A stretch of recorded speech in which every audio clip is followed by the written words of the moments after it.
Vince McMahon Sr. said, Terry, you're a wrestler, not an actor, and you're booked in Greensboro tomorrow for Crockett, the Crockett promotion. I said, well, Mr. McMahon, I told you I was going to go to work for Mr. Stallone for 10 days and do this movie. He goes, well, you're a wrestler, not an actor. And I kind of held my ground and said, but I want to make this movie. And then he held his ground and said, well, Terry, you know, if you go and act and don't go where I want you to wrestle, you're never going to work here again. So I thought I'd never be back here. Hulkamania was around in Minnesota. It wasn't as big as it became, but it was starting to bubble. It was starting to come up from the ground.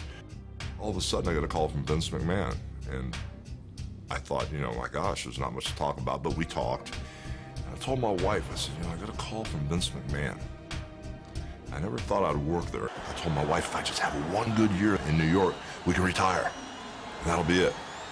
Well, 1 year turned into two, two turned into three, and three turned into 10.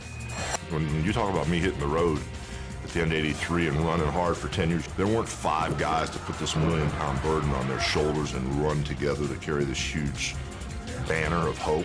There was one guy. Vince McMahon was the other guy.